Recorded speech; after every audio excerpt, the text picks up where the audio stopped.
The Force is light and full of shadows. Before we dive in, check the link in the description if you want exclusive Timelines members-only videos you won't find on YouTube, all on our Patreon. The lake was still. Somewhere beneath the villa's open windows, Varakino's water moved in long, slow respirations against the stone, the sound of something ancient and indifferent, going about its business without caring what slept beside it.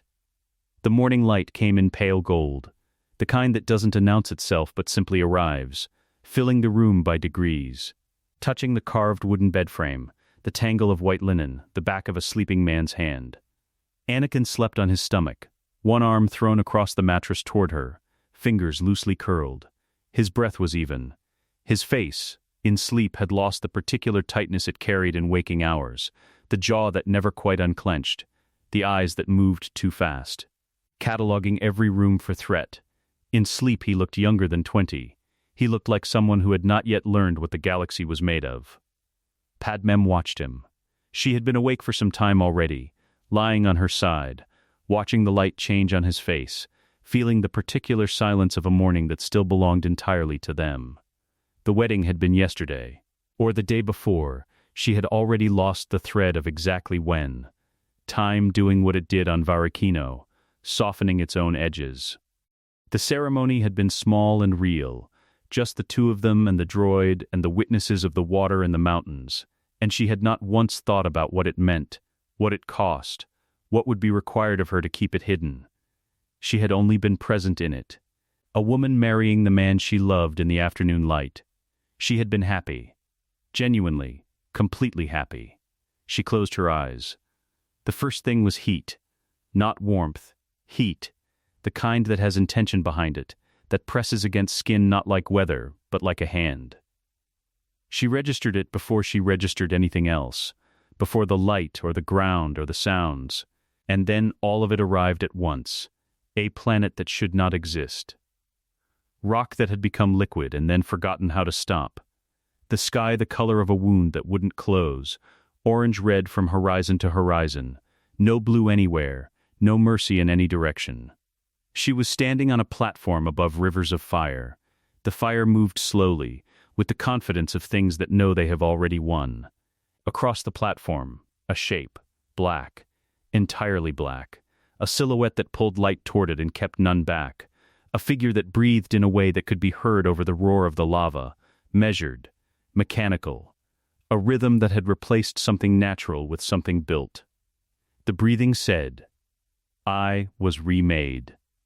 I was remade and I am still here." It said this over and over in the dark. The figure turned. She couldn't see a face. There was no face. Only a mask with two flat eyes that reflected the fire, and she understood with the terrible clarity of dreams that she knew this shape, that she had touched the hands now encased in black, that she had slept beside the body now sealed inside that armor, and the understanding was not metaphorical or gradual. It arrived all at once, like falling. Anakin the mask did not respond to his name. The mask had never heard his name. The mask had been built precisely to make his name irrelevant. A sound then. A child. High and terrified, coming from somewhere she couldn't locate, and she spun toward it and the platform was longer than it should have been. The child always the same distance away no matter how she moved, and the black figure was behind her now. She could feel the cold of it against the heat of the planet, and a hand came up. His hand. She knew the shape of those fingers. She had held those fingers at an altar yesterday. The hand closed around her throat, not with rage. That was the worst of it. The grip was deliberate and sorrowful and entirely certain of itself, and the face behind the mask, if there was a face, felt nothing she could reach. She came up out of sleep gasping. Her hand was at her own throat, pressed flat against her pulse, and the pulse was there, fast, real, hers. And the light in the room was the same pale gold it had been before, and the lake was still making its sound beneath the windows, and Anakin was still asleep. She sat with the wall of it for a moment, the residue of the heat, the image of the mask, the flat reflected fire in its eyes, the sound of a child she couldn't reach. Slowly she brought her hand down from her throat. Anakin's fingers were still loosely curled on the mattress between them. She looked at them for a long time. The real hand, flesh and bone and the slight callousing along the palm from years of a lightsaber hilt, the metal fingers of the prosthetic cooler than the rest of him. The seam at the wrist she had long since stopped noticing. These hands. She knew these hands. The figure on the platform had known them too. She made herself breathe. Once, and then again, and on the third breath she let her mind do what it had been trained to do since she was 14 years old and queen of an occupied planet. It started working. Palpatine, the name, arrived not as accusation but as coordinate. A fixed point she found herself orienting everything else around. She thought about the war, the convenient, catastrophic, galaxy-splitting war that had materialized with such speed after the discovery of an army nobody in the Senate remembered commissioning. She thought about Dooku, who had been a Jedi, who had left, who had become the face of an enemy whose rhetoric rhymed too neatly with the Chancellor's solutions. She thought about the emergency powers, each one reasonable in isolation, each one building on the last. A staircase that looked like crisis management until you turned around and couldn't see the ground anymore. She had thought about all of these things before. Every serious senator had. She had signed the petition, lent her name to the dissenting caucus, given the careful speeches that registered concern without crossing into actionable opposition. She had been careful. She understood now, with a cold and total clarity that had nothing to do with prophecy and everything to do with pattern. That careful was going to kill everyone she loved. A breath. 2. She looked at the ceiling. At the wooden beams, the morning light moving across them, the ordinary beautiful fact of a room where nothing terrible was happening yet. Yet, she did not know how long she had. The dream had not been kind enough to give her a calendar. She had no way of knowing whether she was looking at months or years, no way of knowing whether the staircase was at the 3rd step or the 9th. But she knew the direction it ran. She had just seen where it ended. She was a senator. She understood evidence, coalition, leverage, and the architecture of political systems both visible and unseen. She understood what it meant to build something quietly, over time, without announcing the construction until the walls were already standing. She also understood, and this was the part that required her to stay very still for a moment and simply hold, that the man she had married yesterday was at the center of it, not as a villain. Not yet. As a target. As someone who was being built into something by hands that had been working on him since he was 9 years old, and who had no idea. She looked at him. He was still asleep. The jaw slightly relaxed, the exhale slow and steady, the arm still reaching toward where she'd been lying as though, even in sleep, he was checking she was there. She reached out and put her hand over his. The real one, the warm one, without waking him. I will not let it happen. Not a speech. Not a declaration to any witness. The words were barely spoken aloud, barely above the sound of the lake. I don't know what I'm building yet. I don't know how much time I have. But I will not stand at the end of that staircase and watch. I will not. She sat there as the light strengthened. Behind her, Anakin's breathing shifted, the slow re-emergence of wakefulness. She could feel it in the quality of his stillness changing, the way his fingers moved slightly under hers. Angel, his voice was rough with sleep. You're up early. She turned to look at him. He was watching her with one eye half open, the other still pressed into the pillow. His hair a disaster, his expression uncomplicated and fond, and entirely unguarded in a way it almost never was anywhere else. I couldn't sleep, she said. It was the most honest lie she had ever told. He reached up and touched her face, checking, the way he always did, making sure she was real, and she let him. And she smiled. And somewhere beneath the smile, she was already working. The shuttle bay smelled like fuel and cold metal and the particular sterile nothing of a Republic military dock, which was to say it smelled like the war, which was to say it smelled like goodbye.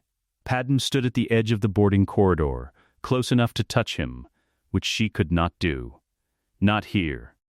Not with ground crew moving in their peripheral vision and a protocol droid cataloging departure manifests 12 meters to her left.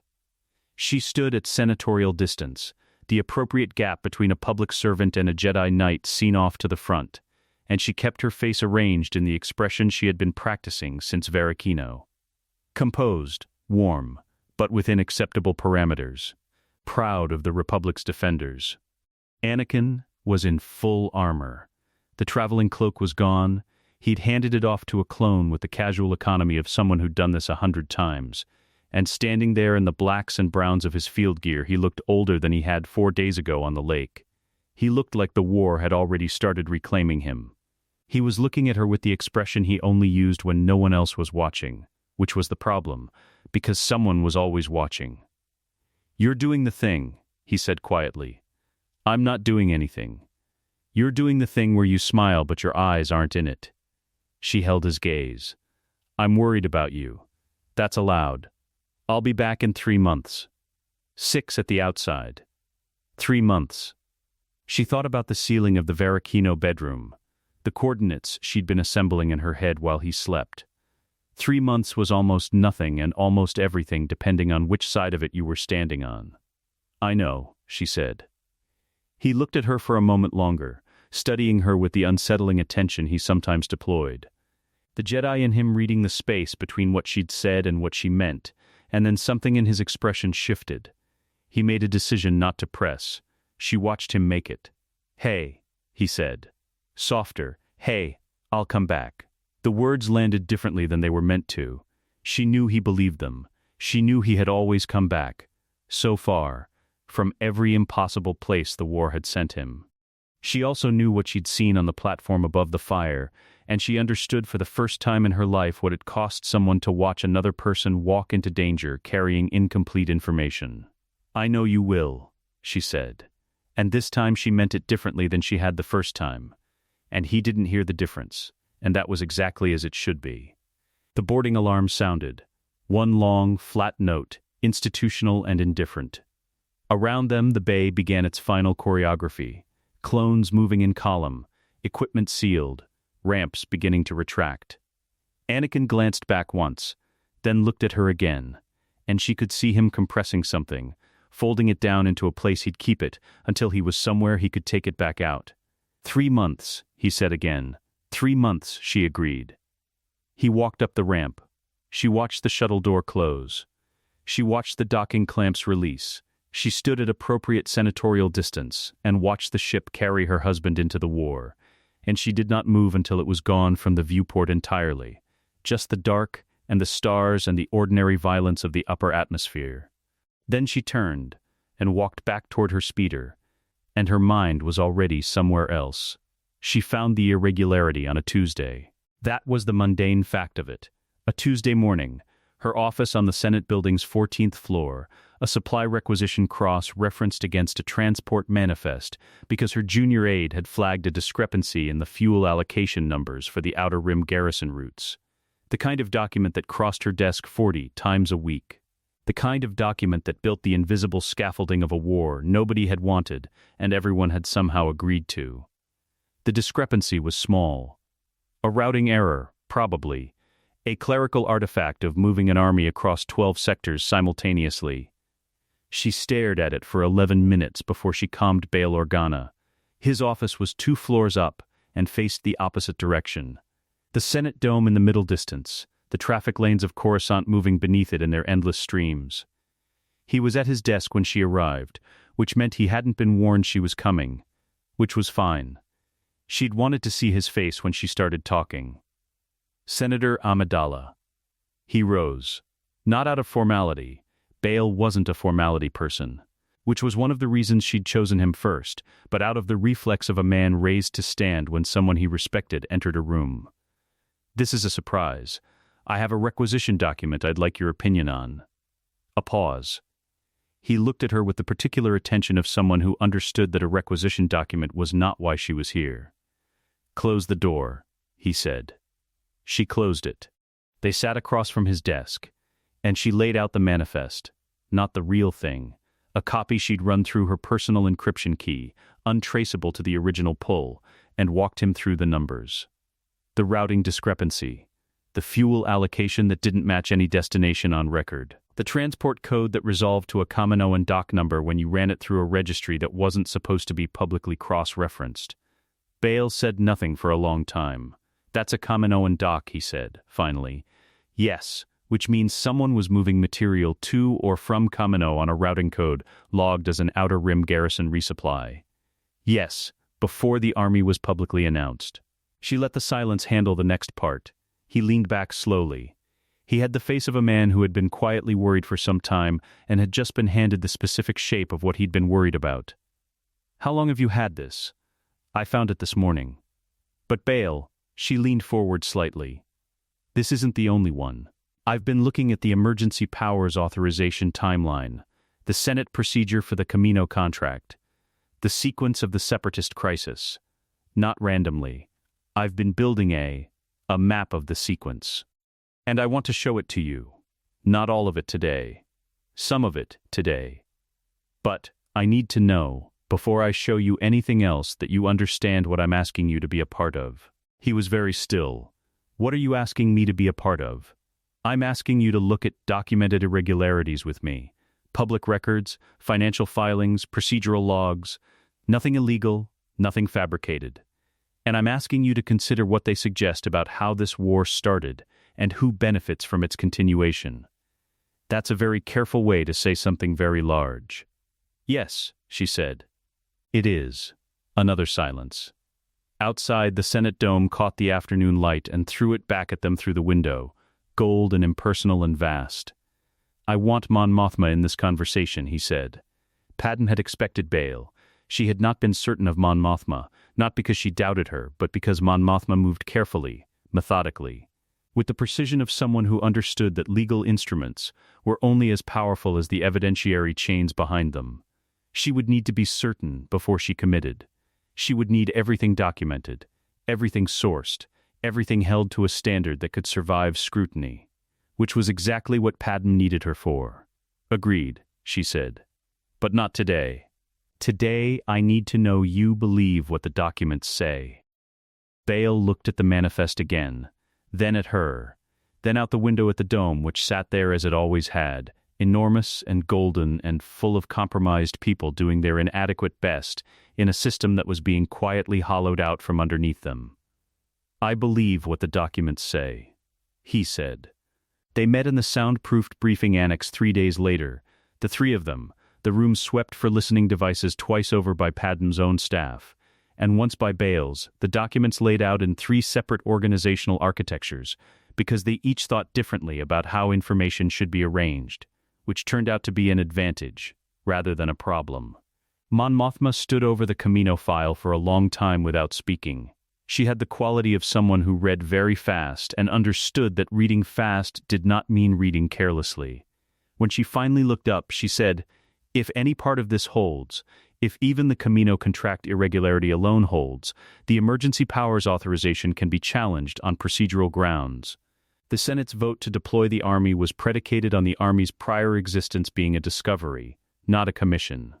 If the Army's creation traces back to an instruction originating in the Chancellor's office before any legitimate Senate knowledge, then the authorization was built on a false premise," Padmé said. "Then we have the architecture of an impeachable case." Mon Mothma set the document down. Her voice was even. Her hands were steady, her eyes were the eyes of someone who had just understood that the problem was much larger than she'd thought, and had decided, in the same moment, to be large enough to meet it. "We're going to need more than this." "I know," Padmé said. "I'm working on it." Bale looked between them. Something settled in his expression. Not hope, exactly. Something that came before hope. The recognition that there were 2 other people in the room who saw what he saw. "What do we call this?" he asked, not rhetorically. Practically, Mon Mothma considered it. "We don't call it anything yet," she said.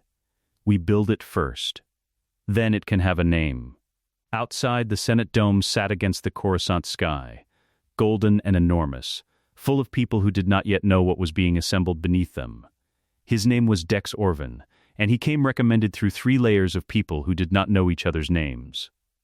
That was how Padmé had structured it, a referral chain with deliberate gaps. Each link knowing only the link directly adjacent to it, so that if any single point collapsed the chain, couldn't be walked backward to her. The woman who'd introduced her to the woman who'd introduced her to the man who'd eventually produced Orvan's contact frequency, had understood, only that a party of unspecified interests needed a slicer with Kaminoan, medical database experience, and the professional discretion to lose their own memory of the transaction afterward. Dex Orvan had quoted her a number that suggested he understood the value of both his skill and his silence, and she had routed payment through the Naboo Cultural Preservation Foundation's discretionary fund. A line item so aggressively boring that 3 successive Republic audit cycles had passed over it without comment, and that had been that. She'd never met him in person. She never would.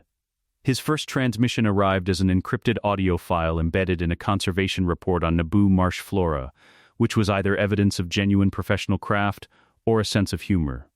Possibly both. Initial access established. Kaminoan Medical Archive has 3 separate security partitions: exterior, research, and what they're calling product continuity. That last one is the interesting one. Give me 72 hours on the interior partition before you expect anything useful. And tell whoever's paying me that Kaminoan data architecture is not like anything in the core. It's organized around biological categories, not administrative ones. Which means what I'm looking for is probably filed under a species classification, not a contract number. Patience. Padmé had listened to the transmission once, deleted it, and then sat with the phrase product continuity for a long time. Product. Not soldier. Not unit. Not even the cold military utility of asset. Product. The word that belonged to manufacturing, to things made in quantity for sale, to items whose value was external to themselves and determined entirely by their function. She thought about the clones she'd seen on the Senate floor during briefings. The way they stood. The way they answered questions in the plural.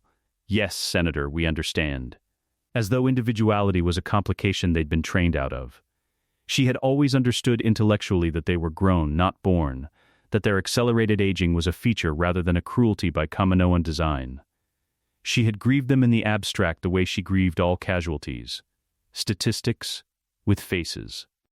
She was beginning to understand that she had not been grieving the right thing. 72 hours passed the way hours passed on Coruscant when you were waiting for something you couldn't control, badly, in increments, with too much senatorial work in between to properly fall apart over it. She chaired a committee hearing on mid-rim supply chain disruptions. She attended a state dinner for the Togrutan ambassador and ate food she didn't taste while making conversation she couldn't remember afterward. She calmed Anakin twice, brief, careful transmissions from the front, his face pixelated by distance and encryption, his voice carrying the particular flatness of someone who had seen things in the last week he hadn't processed yet. She did not tell him what she was waiting for. She asked about his men, about Obi-Wan, about whether he was sleeping. He said, fine, good, and yes, Angel, stop asking. She said, I'll stop asking when you stop looking like you haven't slept. He almost smiled. 3 months, he said. Maybe 2. She held the image of his face for a moment after the transmission ended, then put it somewhere she could find it later and went back to work. Orvan's second transmission arrived on the 71st hour, which she chose to interpret as professional pride. This one was longer. All right. Product continuity. Here's what that means in Kaminoan. And I want you to understand I'm giving you this because you're paying me very well and not because I want to know what you do with it. Every clone in the Grand Army carries a modified biochip in their brain. The Kaminoans call it an inhibitor chip in their internal documentation. It's framed as a behavioral regulator. Suppresses aggression outside sanctioned combat situations. Reduces individual psychological deviation from unit parameters. Standard language. What it actually does is more specific. There's a secondary protocol buried in the chip's base code, a triggered response sequence that overrides all existing behavioral programming and replaces it with a single directive package. The trigger is verbal, keyed to a specific command format. The Kaminoans have a name for the directive package in the product continuity files. A pause in the recording. She had the impression he'd stopped to decide whether to say the next part. They call it Order 66. She read the data package he'd attached 3 times. The first time she read it too fast, her eyes moving ahead of her comprehension, pulling out fragments, neural override, targeted termination protocol, Jedi-specific response parameters, and not assembling them into the thing they actually said. The second time she read it slowly, making herself take each section in sequence. And somewhere in the middle of the second partition she had to put the datapad down on her desk and look at the wall for a while. The third time she read it like a lawyer, annotating, cross-referencing, pulling the Kaminoan technical terminology against the Republic Medical Standards database to confirm she was translating it correctly. She was translating it correctly. The chips were real. The override protocol was real. Every clone in the Grand Army, hundreds of thousands of men who had never been asked whether they wanted to be soldiers, who had been grown in tanks on a planet most of the Republic had never heard of, who saluted and bled and died in a war they had not chosen, carried in their own skulls a switch that could be flipped by a single spoken command, converting them instantly and completely into a weapon aimed at the Jedi Order. Every Jedi in the galaxy, simultaneously, without warning. She sat with this for a long time. She thought about Anakin. She thought about Ahsoka, who was young and brilliant and trusted her master with the uncomplicated faith of someone who hadn't yet had enough reasons not to. She thought about Obi-Wan, who was somewhere in the Outer Rim right now, surrounded by men he considered brothers. She thought about the man who had built this, who had commissioned an army and a kill switch together, who had constructed a war that required the army and a crisis that excused the switch, who had been sitting in the highest office in the Republic for over a decade, waiting. Then she opened the data package's third partition, where Orvin had done something she hadn't asked him to do. I pulled the technical schematics on the chip itself, his note said, clipped and professional. Don't ask me why. Consider it an add-on, no charge. The chip can be deactivated, but not remotely. The architecture doesn't support broadcast override. And anyone who tells you otherwise is selling something. What it supports is surgical removal, one clone at a time, by someone with medical training and the Kaminoan base schematics, which I have attached. It is slow. It requires access to the individual. There is no shortcut. I want to be precise about that because I suspect whoever is reading this is already looking for one. There isn't one. This is the part where I remind you that I don't know what you're doing with any of this, and I don't want to know. My involvement ends here. The file closed. Padmé set the datapad down again. Outside her office windows, Coruscant moved in its perpetual restless machinery, ships crossing the sky in their lanes, the Senate dome catching the last of the afternoon. Millions of lives going about their business in complete ignorance of the document sitting on her desk. She thought, a loaded gun. She thought, not yet. The surgical schematics went into a separate encrypted file, layered behind 3 passwords and a biometric key, nested inside a partition labeled with the kind of bureaucratic tedium nobody investigated voluntarily. She was not ready to use them. She didn't know what she would need to use them for yet. What moment, what crisis, what exact configuration of events would make beginning that work the right move, rather than a premature one that burned every other play she had. But they existed now. The switch existed, and she had the schematics for dismantling it. One careful surgery at a time, and the man who had built it did not know that. She stood at her office window and looked at the dome for a long time. She had come into this investigation believing she was trying to save her husband. She understood now that the scale was different. The clones were not a side concern, not collateral to the real story. They were hundreds of thousands of people. She used the word people deliberately, in her own mind. Knowing it was not the word the Kaminoans used, who had been engineered for a purpose they'd never consented to, carrying a death sentence in their own heads, aimed at people who trusted them. She would save Anakin. She had not moved off that. But the shape of what she was building had just expanded, and the weight of it was different now. And she stood at the window and let herself feel the full dimension of it, for exactly the time it took to breathe in and breathe out twice. Then she opened a new encrypted channel and began composing a message to Bail Organa. We need to talk about the clones. The first time Anakin came home, it was raining on Coruscant. Not the chemical drizzle that passed for weather in the upper levels, real rain or close enough to it. The kind the atmospheric processors occasionally produced when their cycles aligned with the planet's vestigial weather patterns. It came down in gray sheets against the apartment windows, and Anakin arrived at the door soaking wet and exhausted and smelling like engine grease, and 3 weeks of hyperspace, and he stood in the doorway for a moment just looking at her like she was something he'd been trying to remember the exact shape of, and had finally gotten right again. She pulled him inside.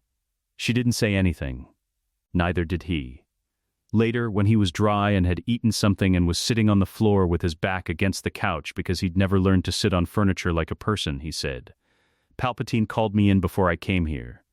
Just to check in," he said. "See how I was holding up." Padmé was sitting on the couch above him, her hand moving through his hair without thinking about it, the way she did when he was tired. She kept her hand moving at exactly the same pace. "What did he say?"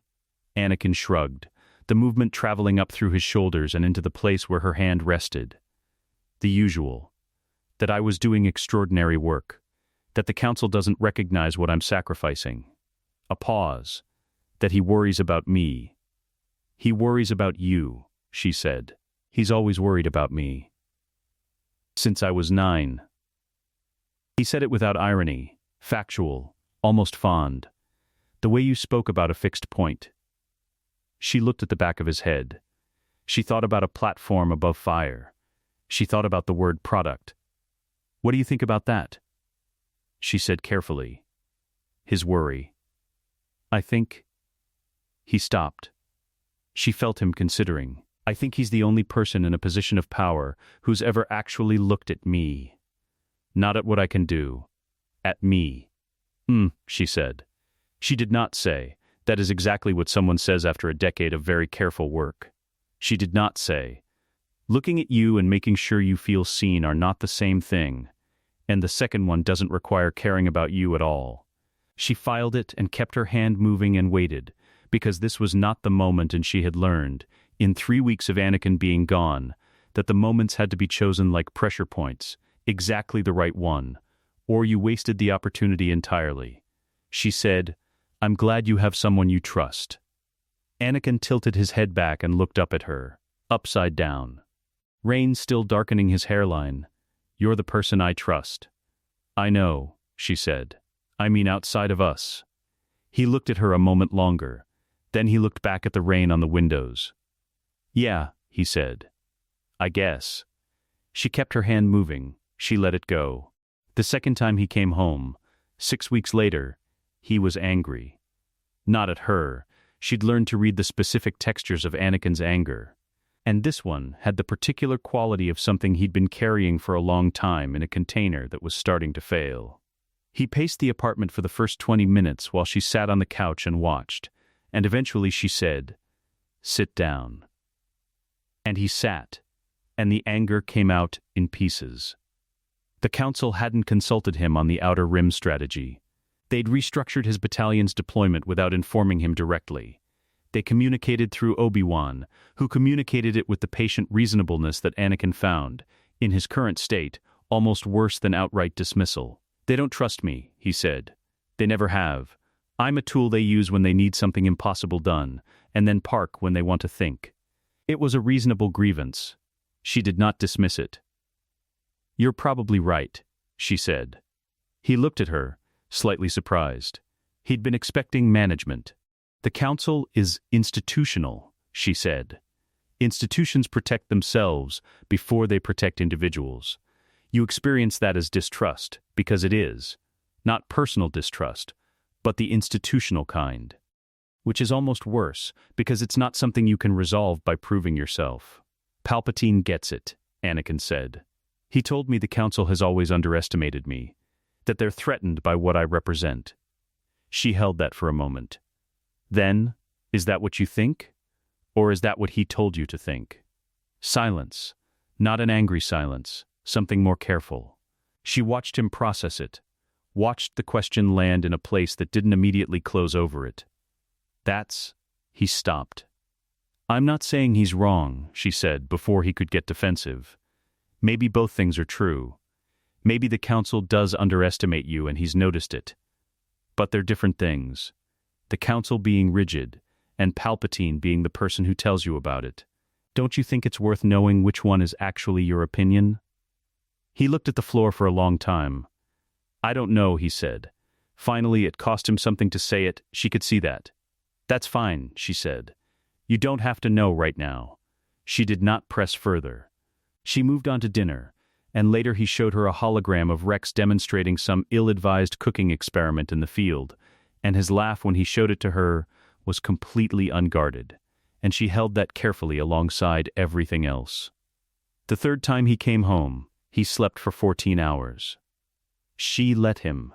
She worked from the apartment, transmissions on mute, documents on her datapad, and she listened to him breathe in the next room and thought about Orvan's data package and the delegation's growing case file and the sequence of what needed to happen and in what order. When he woke up, he stood in the kitchen doorway looking rumpled and young, and she handed him a cup of caf, and he drank half of it before he spoke. "I told him something today," Anakin said. She waited. "Palpatine," he called before I landed. Asked how the campaign went, asked about casualties. He stared into the cup. He said that what I was feeling, the weight of it, was a sign that the Jedi's teaching had failed me. That I wouldn't feel the weight if I'd been trained to accept necessary loss. She kept her face neutral. "What did you tell him?" "I told him I had someone to talk to about it." He looked up at her. Something in his expression was searching, making sure she understood what he meant. "I said I'd work it out at home." She looked at him. The kitchen light was gray and ordinary, and the caf was mediocre because she had never learned to calibrate the machine correctly, and he'd offered to fix it 6 times and she kept forgetting. "Good," she said. It was a small word for what it was. He'd had a secret, the raw particular grief of command, of casualties he'd ordered and couldn't unfeel, and for the first time he had not taken it to the man who would have used it to build something in him. He'd brought it here instead. To her. To a place it could just be what it was without being shaped into something useful for someone else's purposes. She did not make it significant out loud. She handed him the other half of her caf because his was gone, and she asked him if he wanted to walk to that noodle place 2 levels down, the one he liked that she pretended to find unremarkable, and he said yes, and they went. The 4th visit lasted 9 days. On the 3rd night, he woke from a nightmare. Not her nightmare, his own, the frontline kind, the kind that was composed of specific faces rather than symbolic horror. He woke abruptly and lay still in the dark in the way of someone pretending they hadn't, and she said, without preamble, "Tell me." "It's nothing." "Anakin," a long pause. The city moved outside. Somewhere below them a transport changed altitude and the pressure shifted slightly in the windows. Then he talked. For a long time, in the dark he talked, about a village on Meriden, about a decision he'd made that he couldn't re-examine in the light, because in the light he'd have to defend it, but in the dark he could just say what it had actually been. She listened. She did not offer solutions or reframes or the Jedi calculus of necessary sacrifice. She stayed beside him and let the dark hold what it was holding. At some point he stopped talking and simply lay there, and she felt the particular quality of his stillness change into something easier. "Palpatine would have told me it was justified," he said quietly. "That feeling bad about it was a failure of training." She didn't say anything. "I don't think I want to be told that," he said. "No," she agreed. "I don't think you do." He was quiet for a while. Then, "I think I've been going to him because he always made me feel better." "And?" A long pause. "I don't think feeling better is the same as being better," he said slowly. Like he was discovering the sentence as he spoke it. She looked at the ceiling. Outside, Coruscant breathed its endless artificial breath. "No," she said. "It isn't." She felt him turn toward her in the dark, the warm, solid fact of him, the man she'd married on a lake at the edge of a world that was about to change without his knowledge. She put her hand over his and held it, and neither of them said anything else, and eventually he slept. She lay awake a while longer. Slowly, she thought. It happened slowly. And then, it doesn't. The trial lasted 4 days. Padmé had attended every session as Ahsoka's advocate, not a trained defense counsel in the formal Republic legal tradition, but a senator with standing, with procedural knowledge, and with the specific willingness to stand in a room that had already decided and argue anyway. She questioned witnesses, she raised objections, she filed every motion available to her under military tribunal procedure, and several that required creative interpretation of statutes that hadn't been actively cited in decades. None of it was enough, and she had known going in that none of it would be enough, because the verdict had been written before the proceeding began, and the proceeding existed only to give the verdict a shape that looked like process. She had done it anyway. That was what you did when the system was being used against itself. You used it back. Every available instrument, until something cracked, or someone with more reach than you finished the job. What finished the job was Anakin. She'd watched him present the evidence. She'd watched the Council's collective face perform relief, which was not the same as regret. She'd watched them look at Ahsoka with the specific expression of people who had just been spared an outcome they'd been entirely prepared to allow. And she had filed that expression somewhere she intended to return to. She'd watched Ahsoka's face when the verdict was overturned. It was not relief. It was something more complicated, a reckoning happening in real time. A reassessment of the institution that had just demonstrated, in the act of exonerating her, exactly how close it had come to not doing so. The Council had been willing. The system had been willing. The only thing that had stood between Ahsoka Tano and a sentence she didn't deserve was one person who hadn't stopped moving until he found the truth, and she was 17 years old and she understood exactly what that meant about everything else. She'd watched Ahsoka walk out of the chamber. She'd waited 3 days before making contact. The message she sent was plain text, no encryption flourishes, no official header, just a location and a time and her personal frequency, and the line, "I have something you should see. Come alone. You don't owe me anything for showing up." She'd chosen a Senate Annex tier room, not her office, which was official, and not a public space, which was too exposed. The tier room was used primarily by mid-level administrative staff who had no reason to look twice at a senator meeting a young Togruta woman in civilian clothes, which was what Ahsoka arrived in. The civilian clothes were slightly wrong on her, too careful, chosen by someone who didn't wear them often enough to know how to wear them casually. But she carried herself with the ease of someone who'd been trained to move through spaces without announcing her presence. She sat down across from Padmé and did not touch the tea that was already poured. "Senator Amidala," she said. "Ahsoka." Padmé set down her own cup. "Thank you for coming. You said you had something I should see." The orange face was composed, politely attentive, revealing precisely nothing. Padmé recognized the expression. She'd worn it herself at 17. "I do." She didn't reach for the datapad yet. "But first I want to say something, and I'd like you to let me finish it before you respond." A slight tension in the montrals. A barely perceptible adjustment. "All right. Anakin and I are married." The silence lasted 3 seconds. Padmé counted. "I'm sorry," Ahsoka said. "Married," Padmé said. "Since Geonosis. Secretly. Because the code required it and we made a choice we knew the consequences of. I'm not asking you to approve of it. I'm not asking you to keep it secret. I'm asking you to hear why I'm telling you before you decide what to do with it." Ahsoka's face had done something complicated during this. The composure had cracked once, briefly, a flash of something raw, genuinely surprised, genuinely hurt, and then reassembled. Not as the polished blankness from before, as something harder and more honest. "He never told me," she said. "No, I've been his Padawan for 2 years. I was." She stopped. Looked at the tea she hadn't touched. "I was with him on Geonosis. Senator, I was there when." Another stop. "I know," Padmé said quietly. "He didn't tell me. It wasn't an accusation. It was a person sitting with the specific weight of discovering that someone they trusted had been carrying a version of their life that didn't include her as a full participant." "He was protecting you," Padmé said. "That's true. It's also incomplete. Because protection and honesty aren't always the same thing, and I think you already know that." Ahsoka looked at her. The hurt was still there, but underneath it something else was moving. The same recalculative attention that had been on her face leaving the courtroom. "Why are you telling me now?" "Because I need your help." No preamble. No softening. "And because you deserve to make an informed choice about whether to give it." She laid out what she had. Not all of it, Not the full delegation file, not Orvan's data package, not the complete map of financial irregularities and procedural corruption she'd been building for months. She chose carefully the Camino contract anomalies, the inhibitor chip documentation, a summary of Palpatine's pattern of access to Anakin across 14 years of deliberate positioning. She watched Ahsoka read.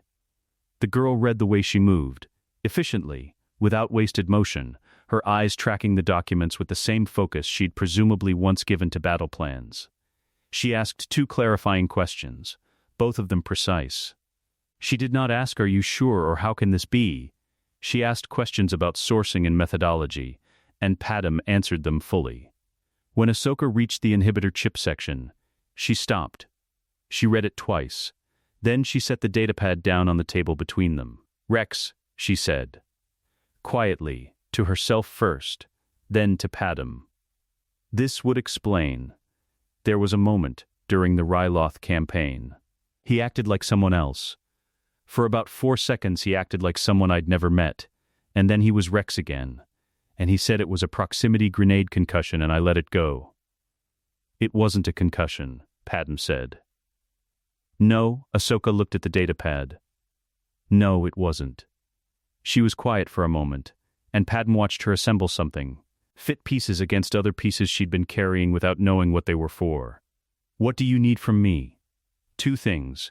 Padmé folded her hands on the table. "The first is access. There are people Palpatine meets with in the underlevels, intermediaries. Nothing you'd find in Senate records. I need someone who can move below the grid. Follow those contacts without being followed. Retrieve anything physical that connects those meetings to documented crimes.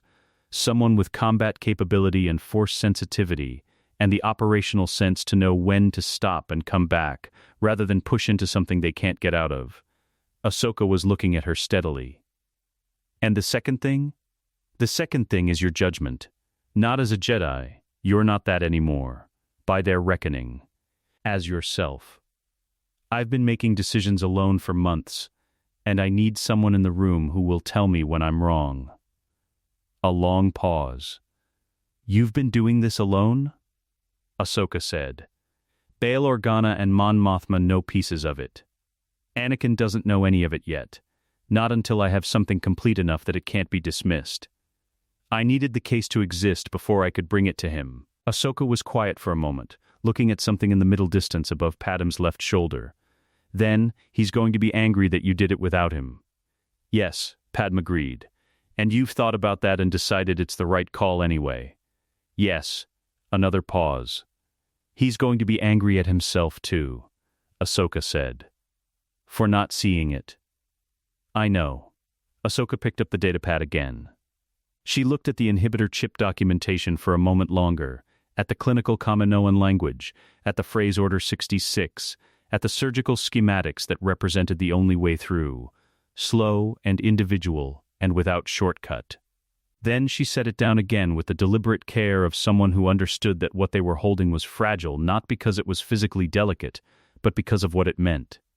"Sky Guy didn't tell me about you," she said. "But you're telling me about everything." "Yes, why?" Padmé looked at her. The 17-year-old who had stood in the center of a room full of people who'd decided against her and held herself together anyway. Who'd walked out of her own exoneration, wearing the face of someone who'd just learned something she couldn't unlearn. "Because you're exactly who I'd want in this room," Padmé said. "And because I think you've spent enough time being protected from information you had the right to have." Ahsoka sat with that. Then she picked up her tea, which had gone cold, and drank it anyway. "Tell me what the underlevels operation looks like," she said. That night, alone in her apartment, Padmé stood at the window and looked at Coruscant doing what it always did. Burning with light from the surface to the stratosphere, the layers of civilization stacked on top of each other, each one less visible than the one above it. Somewhere in the layers below, Ahsoka was already moving. And in the quiet of the apartment, Padmé allowed herself something she rarely permitted. A full breath, uncalculated, for no strategic purpose. Just the breath. Then she went back to work. She told him about the baby on a Thursday. No particular reason for Thursday, it wasn't planned for Thursday, it simply arrived on a Thursday. the way real things did, without consulting the schedule. He'd been home for 6 days, the longest unbroken stretch in 4 months, and they'd fallen back into the rhythms of shared space, with the ease of people who'd had enough practice at brief domesticity to make it feel, temporarily, like a permanent thing. He cooked badly and she let him. She worked late and he waited up. Small renegotiations of ordinary life. She told him Thursday evening, standing in the kitchen with the light going gold through the windows. His face did something she had no name for. It moved through several configurations too quickly to catalog. Shock first, then something raw and unguarded, then a joy so complete and undefended it was almost painful to look at directly. The way you couldn't look directly at certain kinds of light. He crossed the kitchen in 2 steps and held her, and she felt him breathe. A long, uneven exhale pressed into her hair. His arms, careful in the way of someone handling something they understood, was significant. "Okay," he said. Not to her specifically. To the fact of it. "Okay?" She said. "I just need a second." She let him have it. When he pulled back, his eyes were bright, and he was trying, with limited success, to calibrate his expression into something more composed, which was endearing enough that she almost forgot, for a full minute, everything else. "We're going to need a bigger apartment," he said. She laughed. She hadn't expected to laugh, and the sound of it surprised her. "We'll figure that out." And a plan. He was already moving into logistics, the way he always did when emotion got large enough to require action. "The secrecy, the pregnancy is going to be—" "I know," she said. "We'll manage it. We've managed everything else." He looked at her. The joy was still there underneath the logistics, not going anywhere. "Yeah," he said. "We have." She held the evening for a moment. Let it be what it was, without the weight of everything else pressing through. It was a real evening, his hand warm on her face, the ordinary kitchen light, a genuine and uncomplicated happiness that belonged entirely to them. She gave it Thursday. The whole evening. Just Thursday. The nightmares started 3 weeks later. She knew before he told her. She felt them, the way you felt a change in atmospheric pressure before the weather arrived. He'd always been a restless sleeper, but this was different. This was specific. She'd wake to find him rigid beside her, his breathing too controlled for sleep. Or she'd surface from her own rest to find the bed empty, and him standing at the window, looking at nothing. The first time he told her about it, he was matter-of-fact. Clinical, the way the Jedi had trained him to approach his own interior weather. "There was a dream," he said. "You were in danger. The baby was in danger." He'd woken up and it had taken him longer than it should have to locate the line between the dream and the room. "Tell me exactly what you saw," she said. He did. It came out in fragments, not a narrative but a collection of images, the way real nightmares constructed themselves. A medical bay. Her face. Something going wrong that he couldn't stop no matter what he did. She sat with it and felt the familiar cold settle in her chest, not the vision's cold, but its echo. She knew the shape of prophetic fear.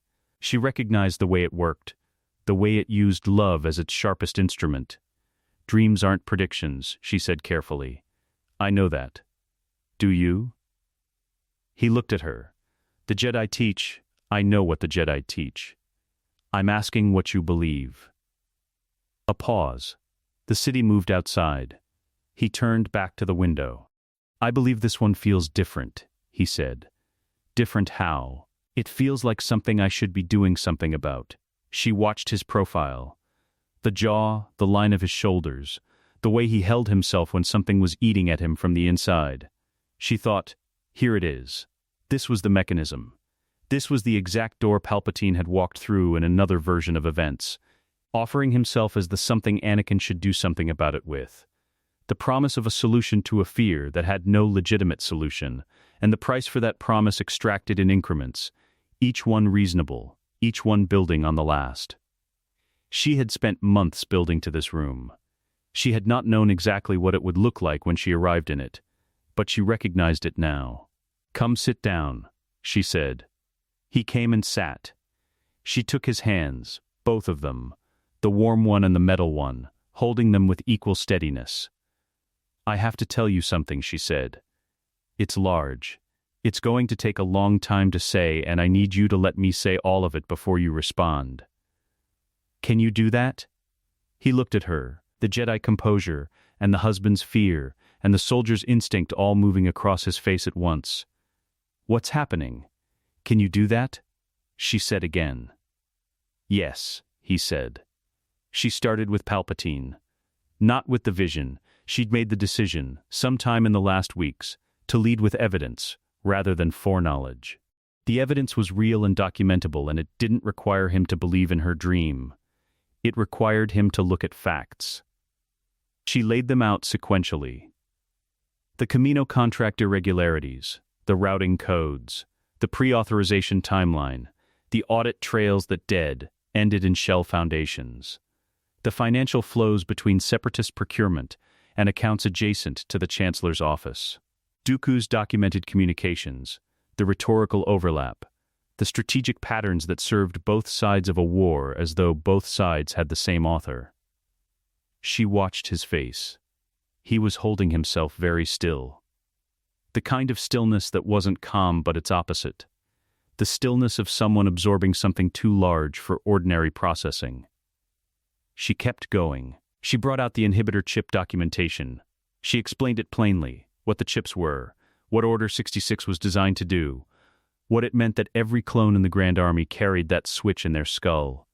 She told him there was no remote solution, no broadcast that could reach them all at once. Only surgery, one man at a time, slow and certain and requiring access to the individual. She watched his face change on Rex's name, on the names of men he'd fought beside for 3 years. She let him have a moment. Then she brought out the psychological record. Not a document. This part was hers, assembled from memory and observation, from 3 years of small noticed things and deliberate notations. She told him about the pattern, the positioning, the way Palpatine had spent 14 years making himself the one adult who validated Anakin's anger, ensuring that every wound the Jedi Order inflicted was absorbed in a room where Palpatine held the bandages. The intimacy of it, the patience of it. She told him what that was called. She used the word deliberately, clearly, with no softening. Grooming, the word landed in the apartment and sat there.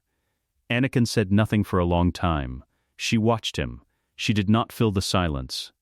She'd made that decision months ago. She would not manage his reaction, would not rush to comfort him past the thing itself, would not make it easier to get out of the room and harder to sit with the truth.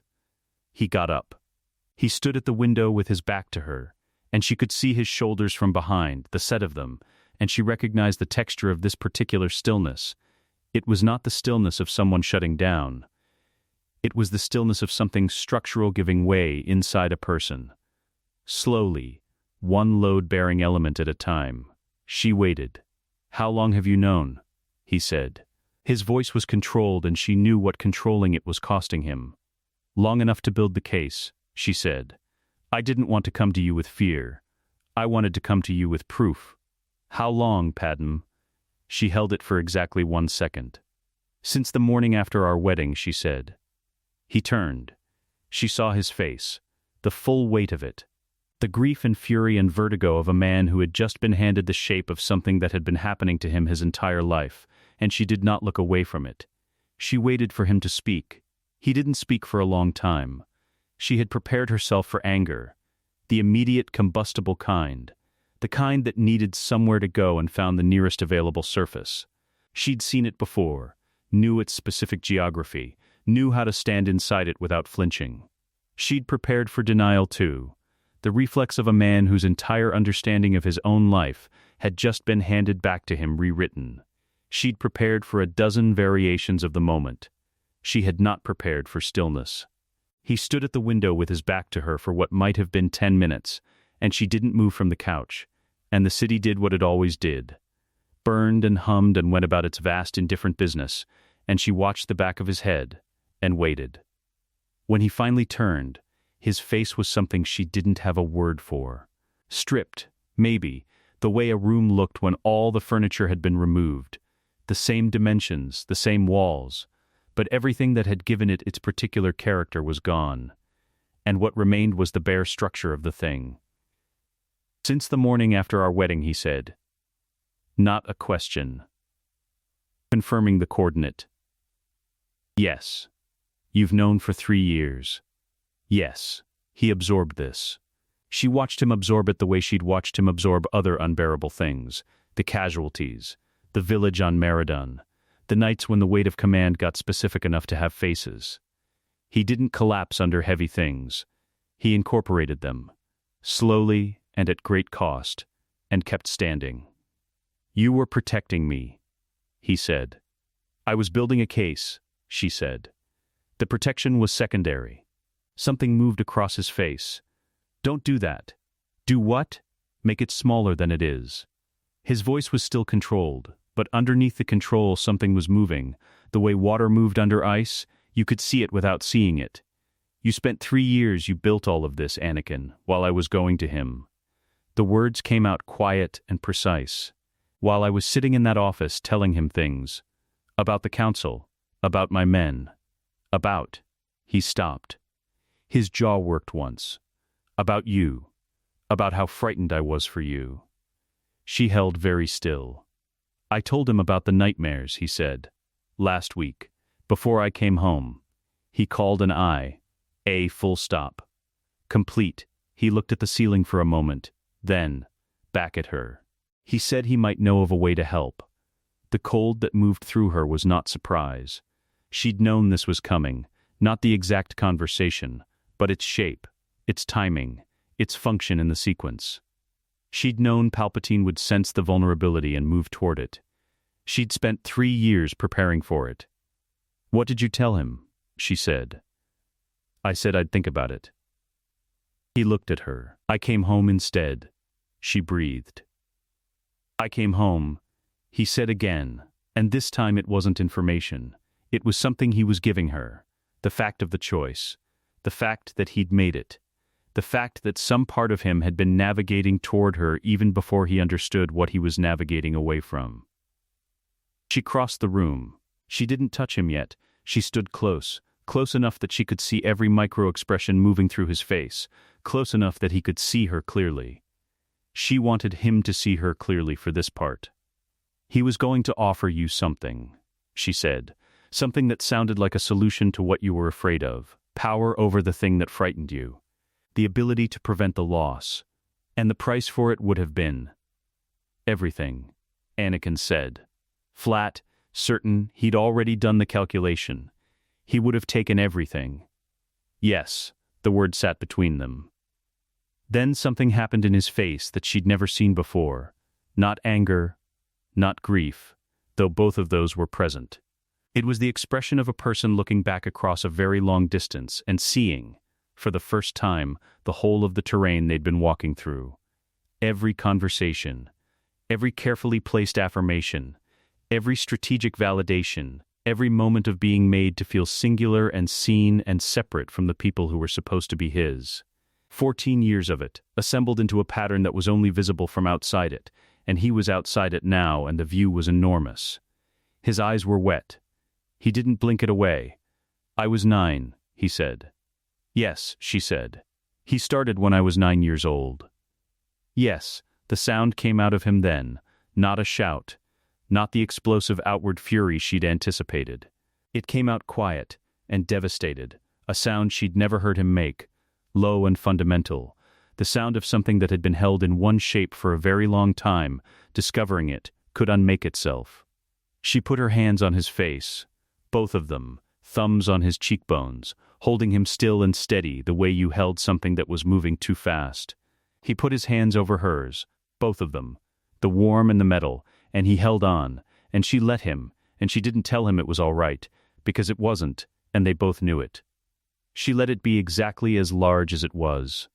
It was a long night. Not a dramatic night, the opposite of dramatic. It was the slow, unglamorous work of a person sitting with the dismantling of a foundational lie. He talked and went quiet, and talked again, and she listened and answered and sometimes said nothing, and they moved from the window to the couch to the floor because Anakin didn't manage emotional weight well while sitting in furniture like a normal person, which she had long since accepted. At some point he said, "The Council. What about them? They knew about him. They suspected something. Obi-Wan has said as much, not directly, but they placed me near him deliberately, didn't they? They knew I had a relationship with him and they used it." She considered this carefully. "I think they were afraid of him and didn't know what they were afraid of. And I think they made decisions about you that served their institutional concerns without adequately accounting for what they were exposing you to. I don't think they intended the harm. But they caused it. Yes, they caused it." He sat with that. "I'm angry at them." "That's fair. I've always been angry at them. He exhaled slowly. "I always thought Palpatine was the one who actually saw it clearly. Their failures. Their rigidity. He always confirmed what I already felt." "That's how it works," she said. "The confirmation is the mechanism. He didn't put the anger in you. The anger was real. The grievances were real. He just made sure you never looked past them to the question of who benefited from keeping them alive." A long silence. "You," he said. "You never confirmed it." "I confirmed the grievances," she said. "I just didn't let them be the last word." He looked at her sideways, with an expression that was trying to be something lighter and almost making it. "You argued with me constantly. I did, even when I was right. Especially then. It's very easy to be right about a real thing and still be pointed in the wrong direction by it." He was quiet for a while. She watched him sorting through it, not processing it away, not finding the clean resolution, but finding the load-bearing structure underneath it, the thing that would hold when everything else had been taken apart and examined. "What do we do?" he said finally. The question was not rhetorical. It had a specific gravity. A man who had just had his entire understanding of his own life rewritten, asking his wife what their next move was, and trusting the answer. She'd been waiting for this question for 3 years.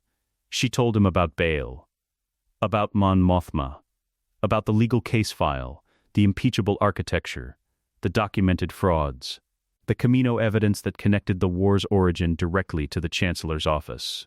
She told him about Ahsoka in the underlevels and what she'd retrieved in 3 months of careful invisible work. She laid out the structure of what they'd built, not the complete plan, but the shape of it, the approaching convergence. He listened the way he listened in the field, completely, without interruption, his mind already moving several steps ahead, the soldier in him mapping terrain. When she finished, the apartment was very quiet. "The chips," he said. "Rex and the others. Ahsoka has the surgical schematics," she said. "We start with the clones we can reach, the Temple Guard contingent, the Senate security battalions, the ones stationed here on Coruscant who Ahsoka can get to. The Outer Rim garrisons will require physical teams and more time. It won't be fast. But we begin before any of this goes public." He absorbed this. Nodded once, slowly the soldier accepting the operational reality of a problem without a clean solution. "The Senate broadcast. Bail and Mon Mothma have the mechanism. I have the trigger." He was quiet for a moment. "And Palpatine." She met his eyes. "That's mine," he said. Not with heat, not with the combustible rage she might have expected 3 hours ago. He said it the way you stated a coordinate. Precisely, without drama. A man who had located his bearing and intended to move toward it. "I know," she said. He looked at her for a long time. In the low light of the apartment he looked both older and younger than she'd ever seen him. Older because of what he now knew. Younger because the knowledge had, paradoxically, returned something to his face that had been absent for years. Something unclenched. "You've been carrying this alone," he said. "I had help. You've been carrying the center of it alone." She didn't argue. Someone had to hold the shape of it. He took her hand.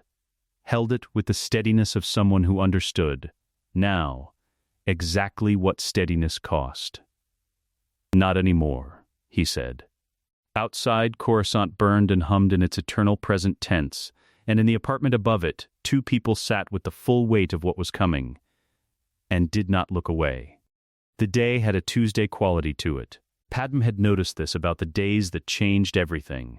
They never arrived wearing their significance. They came in like any other morning, with traffic in the sky lanes and CAF going cold on the desk, and a schedule full of meetings that would never happen. And the ordinariness of them was either a cruelty or a mercy depending on where you were standing when the thing finally broke. She was standing at her Senate office terminal at 0600 hours, still in the dark before the Coruscant sun cycle ran its artificial dawn, and the plan she had been building for 3 years was 4 hours from either working or destroying everything she loved. She ran the sequence one final time. The broadcast file was in the terminal's secondary partition. Encrypted. Compressed. Indexed with a timestamp that would open the encryption automatically at 1000 hours regardless of whether she was still sitting at this desk.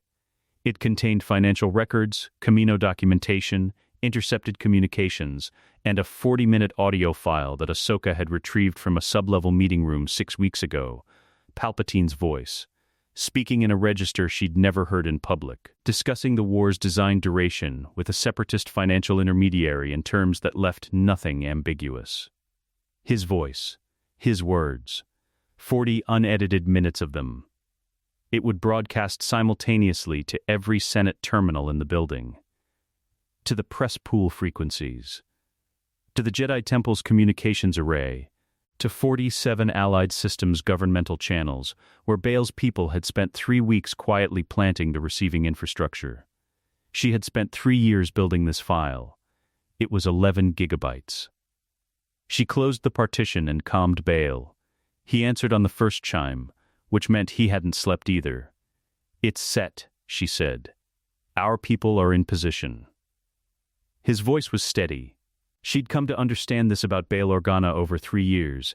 He was steadiest when the stakes were highest, as though the weight of something pressed him into a more precise version of himself. Mon Mothma has the floor motion ready. The moment the broadcast confirms, she introduces the emergency resolution. The votes? Enough. Not unanimous. There will be Palpatine loyalists who move to block. We're not trying for unanimous. We're trying for sufficient. Sufficient is enough, she said. Sufficient is enough, he agreed. A brief pause. Padmé, don't, she said. I was going to say I know what you were going to say. Save it for after. A pause then. After, he said, accepting it. The channel closed. At 0700 she calmed Ahsoka. The response came back in text only, which meant Ahsoka was somewhere sound discipline mattered. In position. Rex has the surgical teams staged and ready. We can begin deactivations on the Temple Guard contingent and Senate security battalions the moment you give the signal. We have 12 medically trained personnel and the full Kaminoan schematics. The Coruscant-based clones are the priority. Outer Rim garrisons will need separate coordination and more time. But we begin here first. Padmé read it twice. 12 people. 1 surgery at a time. She tried to hold the scale of it, the painstaking, unglamorous arithmetic of saving men one by one, the switch in their skulls unmade not in 40 seconds, but over hours and days. The sheer determined slowness of the only method that actually existed. She typed back, confirmed. Wait for my signal. Then, because it was Ahsoka and she'd earned it, be careful. The response came back in 3 seconds. You too, Senator. At 0800 she calmed Anakin. He was already in the temple. She could hear the particular acoustic quality of stone corridors behind his voice, high ceilings. Deliberate quiet. It's today, she said. I know.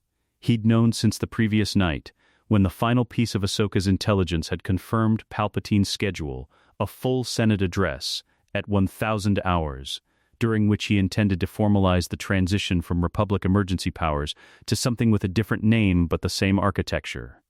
The last step. The step they'd spent 3 years preventing him from reaching. The Council? She said. I've spoken to Obi-Wan. A pause. He believed me. She closed her eyes briefly. Good, he wanted to send a team immediately. I told him to wait until the broadcast confirmed. If we move before the Senate has the evidence in hand, it becomes a Jedi coup, and the narrative destroys everything you've built. Another pause, and she could hear the precise cost of that sentence, the restraint it had required, the trust it expressed. He agreed. reluctantly. Tell him reluctantly is fine. I did. A beat. Padmé, yes, after this. After this we figure out the rest, she said. One thing at a time. His exhale was slow and deliberate. One thing at a time. Anakin, she stopped, because there were too many things to say and no version of saying them that matched the size of what they were. Come home. That's the plan, he said, and the channel closed. Between 0800 and 0950 she did paperwork. This was not strategy, it was the only available alternative to coming apart, and she'd learned years ago that the mind in extremis needed something to do with its hands. She reviewed a trade committee report she would not remember reading. She signed 3 documents. She drank the caf while it was still warm, which was a small and deliberate victory. At 0940 she pulled the broadcast terminal to her. At 0955 she opened the secondary partition. At 0958 she disabled the automatic timestamp and put her hand on the manual trigger. At 0959 she thought about Varikino. The morning light. The sound of the lake. The sleeping man and the vow she'd made barely above a whisper, to no witness, in a room where nothing terrible was happening yet. Yet, at 1000 hours she pushed the trigger. The broadcast didn't announce itself. That was the thing about information, it moved in silence, through infrastructure, finding every terminal simultaneously because that was what it had been built to do. But she could hear it happening. In the corridor outside her office, the sound pattern of Senate business changed. The particular frequency of a large institutional space going about its ordinary concerns had a texture she'd learned over years, and she heard that texture shift. A ripple, a pause, the specific silence of hundreds of people looking at their terminals at the same moment. Then, voices. Multiple, overlapping, the unmistakable acoustic shape of a large room's collective comprehension arriving at once. She stood up. In the Republic financial sector, 3 independent data archives simultaneously received sealed copies of the broadcast file, each one notarized with Bail Organa's encryption key, insurance against the original being challenged as fabricated. Bail had arranged this. She didn't know exactly how. She'd learned not to ask Bail how, only whether. In the Senate basement, Mon Mothma was on her feet. The emergency resolution had been pre-filed under a procedural mechanism that was technically legal, technically available, and so rarely used that 3 consecutive Senate legal teams had failed to identify it as a vulnerability in Palpatine's procedural armor. Mon Mothma had found it in month 7 of the delegation's case building, on a Tuesday morning, in a footnote to a constitutional procedure document that hadn't been actively cited since the Ruzan reformations. She introduced the motion in the chamber with the exact tone she used for everything, precise, measured, carrying the specific authority of someone who had done the work and was not afraid of the room knowing it. The floor erupted. In a staging area 2 levels below the Senate district, Rex stood beside the first surgical station and looked at the Kaminoan schematics on the screen in front of him. Around him 12 people moved with quiet efficiency, medics, techs, 2 former Jedi healers Ahsoka had located through channels she hadn't fully explained. The first clone was already in the chair. A young trooper from the Temple Guard contingent, 22 in standard years though his body read older, who had looked at the schematics himself before sitting down and said only, "So that's what they put in us." Rex looked at Ahsoka. "This is what was in our heads," he said. "Yes," she said. He held that for exactly as long as it took him to breathe in and breathe out. Then he nodded to the medic, and they began. One at a time. The only way there was. In the Senate chamber, Palpatine stood at the podium. He had been speaking for 6 minutes when the terminals lit. She knew this because she was watching the chamber feed on her office monitor. She wasn't in the gallery. She was here, at the trigger she'd just pulled, and she watched him pause. He paused for precisely 2 seconds. In those 2 seconds she understood something that the broadcast could not convey, that no document in her 11 gigabytes had been able to capture. He had known this was a possibility. He had variables and contingencies she hadn't seen yet. He was not a man who had been caught. He was a man who was calculating what the catch cost him, and what it left intact. But the terminals were lit. All of them. And the voices in the corridor were getting louder. And somewhere above her, in the temple's upper precincts, she knew Anakin was moving. She stood at the window of her Senate office and looked at the dome below her, golden and enormous, full of people who were, at this exact moment, learning what their republic had been built on top of. Bael's voice came through her calm, "The resolution has the floor." Mon Mothma's voice, 30 seconds later, "We have the votes." Then Ahsoka, simply, "First ones are done. We keep going." The city hummed beneath her, vast and indifferent and changed, though it didn't know yet the shape that the change had taken.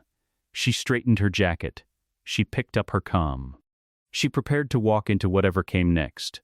The trap had not been set today. The trap had been set 3 years ago, on a morning in Varakino, when a woman had watched a man sleep and made a decision barely above a whisper. Today it had simply closed. The Senate chamber had never been quiet like this. Not the quiet of recess, or the quiet of procedural pause. This was the quiet of 5,000 people holding the same breath, the acoustic signature of a room that had just processed something too large for ordinary response, and hadn't yet decided what ordinary response looked like on the other side of it. Palpatine stood at the podium. He had not moved in 40 seconds. The terminals around the chamber's circumference burned with the broadcast. Financial records scrolling, the Camino documentation rendering in the clean, unambiguous language of hard evidence, and beneath it all the audio file running its 40 minutes of his own voice, saying the things he'd said in a sub-level room he'd believed was unmonitored. Every senator in the chamber had access to a version of their own reckoning, rendered in the specific detail most relevant to their portfolio, their jurisdiction, their decade of trusting the wrong man. He let the 40 seconds pass. Then he straightened. She saw it on the chamber feed in her office, the precise recalibration of his posture, the shoulders settling, the face composing itself into something she recognized as its public architecture. The performance mode, the version of Sheev Palpatine that had survived 20 years of Senate scrutiny by being exactly what every room needed him to be. He opened his mouth. "My fellow senators." His voice carried the chamber's acoustics perfectly, the way it always had, warm, sorrowful. The voice of a man who had just been wounded by something he didn't deserve. "What you are seeing is the product of a coordinated disinformation campaign, assembled by enemies of the Republic who fear what unity has built." The chamber erupted, not in support.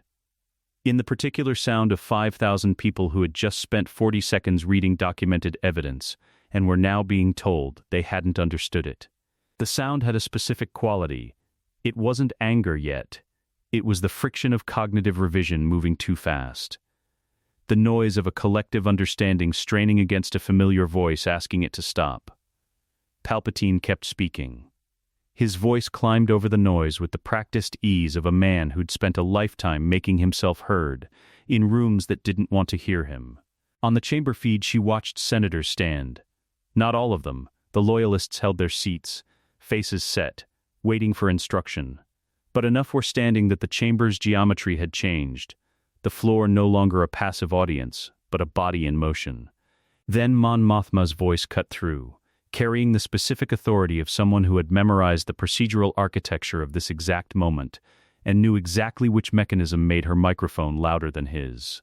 Under Article 14 of the Emergency Powers Limitation Clause, Mon Mothma said, "This body moves to suspend the Chancellor's address pending emergency constitutional review." The motion has been seconded. The votes are recorded. The chamber feed showed Palpatine's face for exactly 1 second before his communications aide stepped in front of the podium camera. 1 second was enough. She had spent 3 years building a case against a man she'd never fully seen. In that second, she saw him. Not the Chancellor. Not the mentor. Not the careful, warm political creature who'd spent 2 decades making himself indispensable.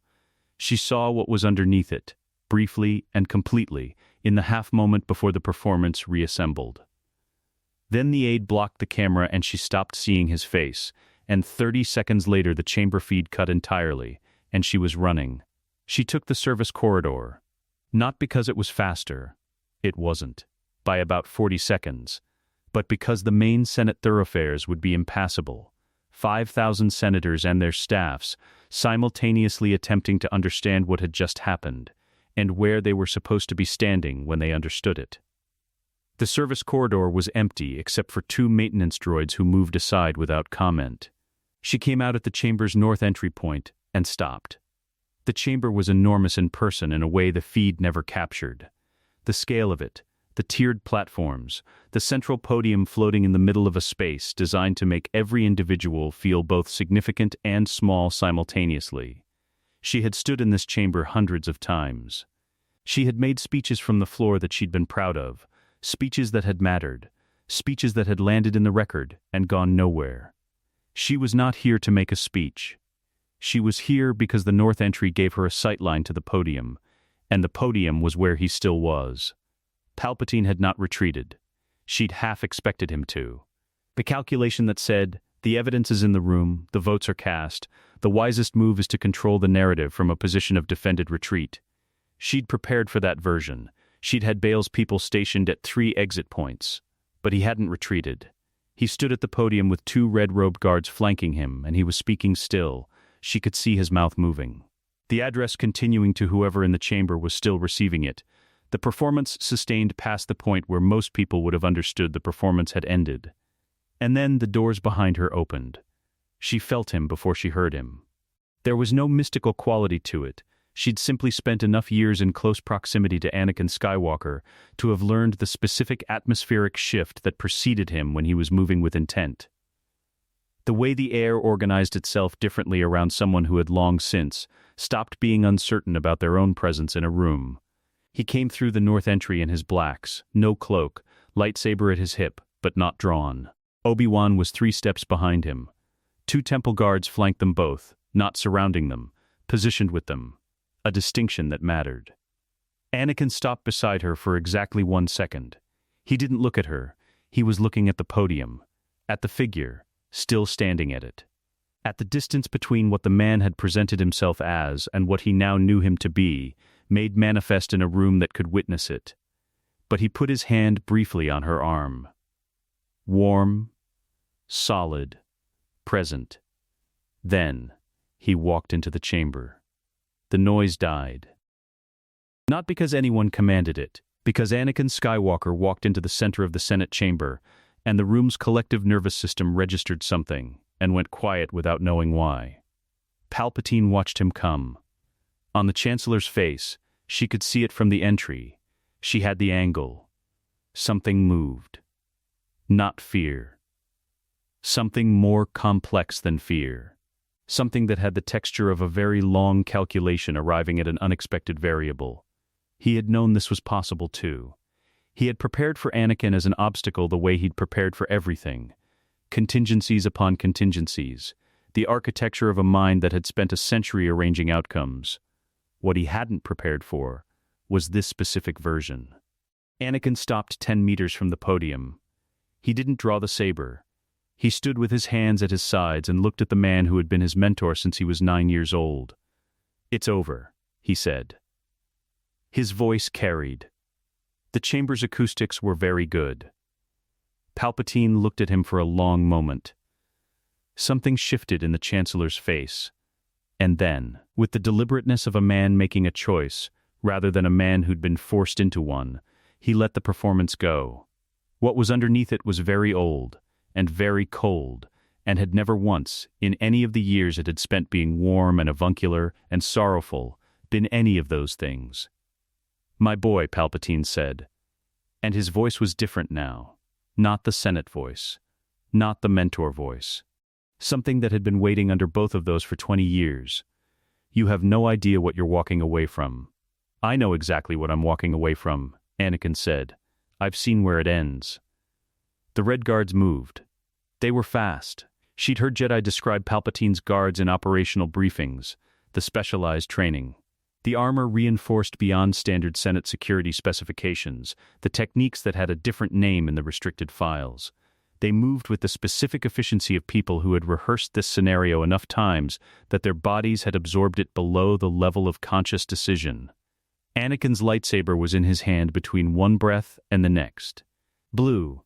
The blade was blue, and it caught the chamber's light and threw it back across 5,000 watching faces as he moved to meet the first guard. And she had seen him fight before, but never like this. Never with this particular quality of motion. which was not the desperate precision of a man fighting for his life, but the measured clarity of a man who knew exactly what he was doing and why. The first guard went down in 4 seconds. The second took 6. Because Anakin let him. She could see the deliberateness of it. The choice to give the man the full measure of what he'd trained for before ending it. A courtesy she hadn't expected and recognized immediately as Anakin's particular code. The thing in him that had never belonged to darkness, no matter how close the edge had gotten. Then, just Palpatine, who had stopped performing entirely. The Force came off him like heat off the lava planet she'd dreamed about 3 years ago, radiating, directed, carrying the weight of decades behind it. She felt it from the entry point, a pressure that had no physical origin, and she watched senators in the nearest platforms physically recoil without understanding why. Anakin didn't recoil. He stood in the middle of it with his saber lit and his feet settled, and his face wearing an expression she'd never seen on him before, utterly clear, utterly certain. A man on the right side of the only line that had ever mattered, with no part of himself pulling in a different direction. Palpatine raised one hand. "I made you," he said. "Quiet now." The chamber so still it carried. "Everything you are, everything I am," Anakin said, "belongs to me." He moved. She would not describe the duel afterward, to anyone who asked. Not because it was too terrible. It lasted less than 2 minutes, and it ended the only way it was ever going to end, because one of the 2 men in it was fighting with the full weight of himself, and the other was fighting with the specific brittleness of something that had never had to face that before, but because it belonged to him. What she would say, when asked, it was decisive. It was controlled.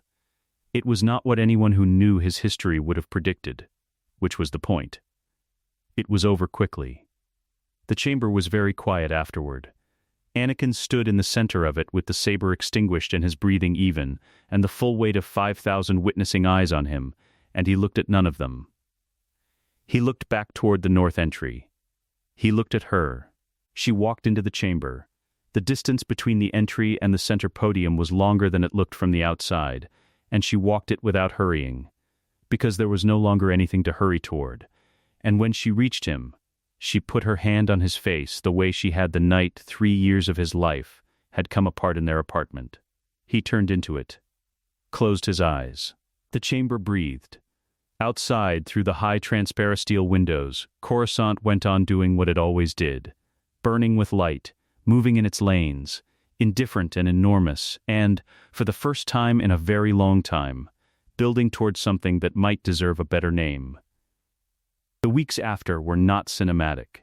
She had known they wouldn't be. She'd spent 3 years building toward a specific moment, and had deliberately not allowed herself to think too carefully about what came after it, because the after was where things got complicated in ways that didn't resolve cleanly, and she'd needed to stay focused on the before. But now the before was finished, and the after was here. And it arrived with the same Tuesday quality as everything else that changed the world. In increments, administratively, with a great deal of paperwork. The Senate voted on emergency constitutional restoration 17 times in the first 3 weeks. 17 separate motions, each one addressing a different layer of the emergency powers architecture Palpatine had built over a decade. Each one requiring its own debate and its own record, and its own procedural maneuvering against the loyalist bloc that was smaller now, but not gone. Mon Mothma chaired most of the sessions. She did it with the same measured precision she brought to everything, and she was very good at it, and watching her work was like watching someone who had been built specifically for this moment finally arrive at the room they'd always been walking toward. Bail managed the external relations, the allied systems, the neutral parties, the mid-tier governments that had been waiting to see which way the wind settled before committing.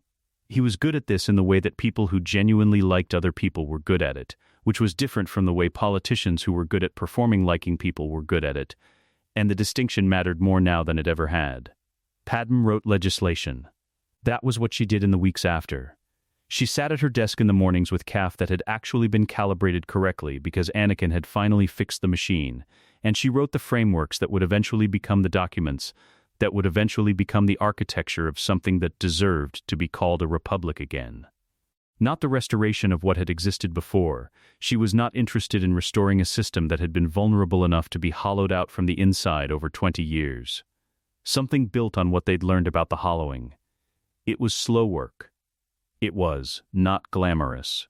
It was exactly the right work, and she knew it, and she did it every morning until the light changed, and then she went and found Anakin. In the lower levels, the surgical work continued. Rex ran the operation with the same operational steadiness he brought to everything, methodical, patient, refusing to let the scale of it become a reason to hurry. One clone at a time. The Coruscant-based contingents first, working outward from the Temple Guard and the Senate security battalions, and then the careful coordination of physical teams to the Outer Rim garrisons, where the work was slower and harder, and required the kind of logistical patience that made field campaigning look simple by comparison. Ahsoka moved between teams. She was good at this, at appearing where she was needed, at reading the room in each surgical station, at knowing when a trooper needed someone to look at them directly and say, "You're still you, this doesn't change that, we're just removing what was put there without your knowledge." She said variations of this many times.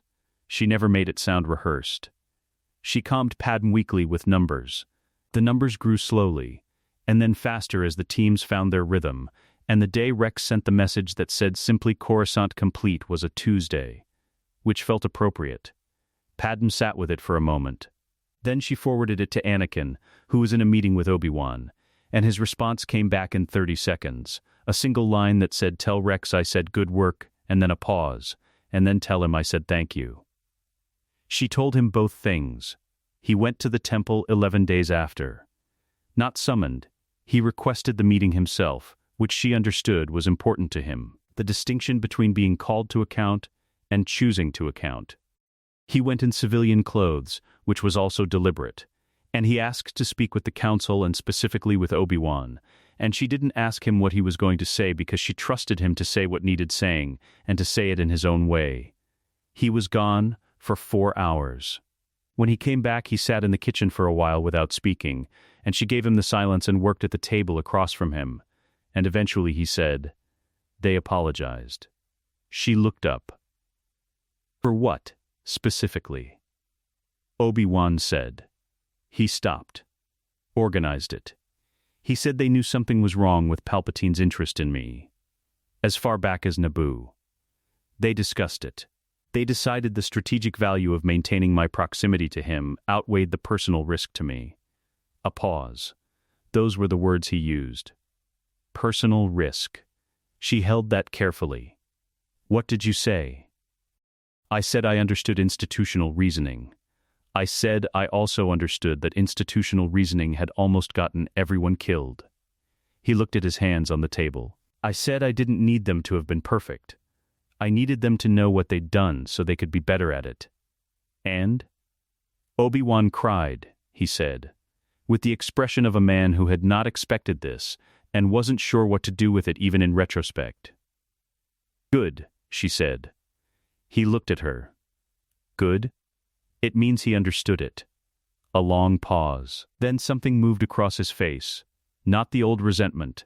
Not the wound she'd spent 3 years watching Palpatine carefully keep open. Something that had passed through the wound and come out the other side. "Yeah," he said. "I think he did." She went back to her document. He sat there for a while longer, and then he got up and made dinner, badly, and she let him. He left the order formally on a Tuesday. She had not asked him to. She had specifically, explicitly on 3 separate occasions told him she had no preference. That if he wanted to remain a Jedi, she would support it, and if he wanted to leave, she would support that, and the decision belonged entirely to him. She'd meant all of this completely, and he'd known she meant it, which she suspected was part of why he'd been able to make the decision cleanly rather than in reaction. He filed the documentation through the temple's administrative office. It was 6 pages. The Jedi Order had a formal process for this, which she found both surprising and appropriate, a tradition that had survived for 1,000 years, had learned to account for the people who chose to walk away from it, and the accounting was dignified, and she was glad for that. Obi-Wan walked him out. She wasn't there for this part. She'd stayed home because this was his, not hers. And she understood the difference. But he told her about it afterward, the 2 of them standing at the temple's main entrance, the Coruscant sky doing what it always did, And Obi-Wan saying something she didn't hear the exact words of because she hadn't asked, and he hadn't repeated them. But the expression on his face when he told her about it was the expression of a man who had been given something he hadn't expected, and was still figuring out where to put it. He said I was the best of them, Anakin told her. Not the most powerful. The best. She looked at him. He said there was a difference, he added. There is, she said. The Senate voted on the chancellorship 6 weeks after the chamber. She had not campaigned for it. She had specifically declined to campaign for it, on the grounds that anyone who wanted it this badly in the immediate aftermath of a constitutional crisis was probably the wrong person to have it, which was a position Mon Mothma had agreed with in principle and then immediately begun working to position Padmé for anyway, because Mon Mothma was very good at understanding the difference between what people said and what was actually going to happen. Bail nominated her from the floor. He did it in 3 sentences, which was right. Anything longer would have felt like argument, and the case for her didn't require argument. It required only a clear statement of what the Senate had already seen her do over 3 years of quiet, documented, unglamorous work. 3 sentences. The second one contained the phrase architect of the restoration, which she found excessive and which appeared in 12 separate news feeds within the hour. The vote was not unanimous. She hadn't expected unanimous. She'd expected sufficient, and sufficient was what she got, and she accepted the result with the specific composure of someone who understood that the work was just beginning, and that composure was going to be a professional requirement for the foreseeable future. She gave a short address. She did not use the word victory. They went back to Naboo for the children's birth. She had wanted this, had wanted it early and specifically, had put it in the logistical planning before almost anything else.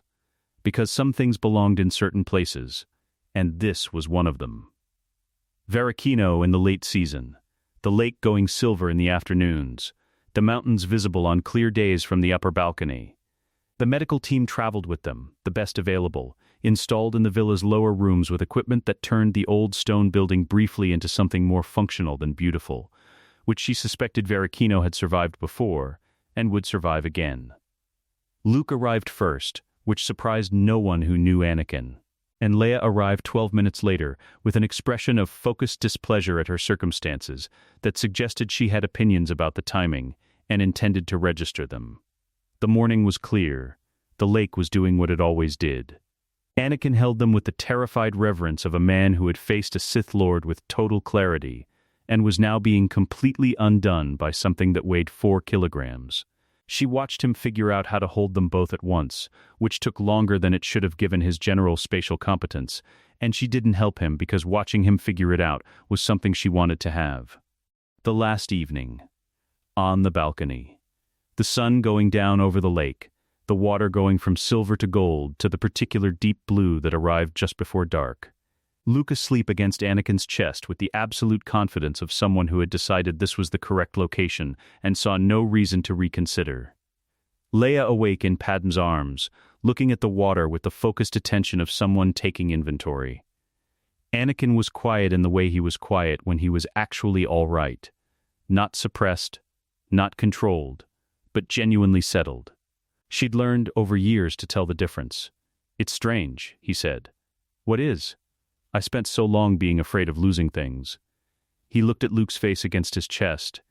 "I didn't know what it felt like to just have them." She looked at the lake. The light nearly gone, the mountains holding the last of it along their edges. Somewhere below, the surgical teams were still working their way through the outer rim garrisons, one careful operation at a time. And the Senate was still reassembling itself around a constitutional framework that didn't yet have all its walls. And there were 100 things that remained unfinished and would stay unfinished for months and possibly years. She knew all of this. She held it alongside the evening without letting either cancel the other out. "How does it feel?" she said. He was quiet for a moment. Leia made a small sound of assessment and went back to studying the water. Somewhere below the balcony, the lake moved in its long, slow respiration against the stone. The sound of something ancient going about its business, without caring what lived beside it. "Like this," Anakin said. She leaned her head against his shoulder. The dark came in gently, the stars arriving one at a time over the mountains. and the four of them sat in it, and the lake made its sound, and the light went on leaving in the unhurried way of things that know they'll return, and there was nothing left to prevent. Let us know what you'd like to see next. The end.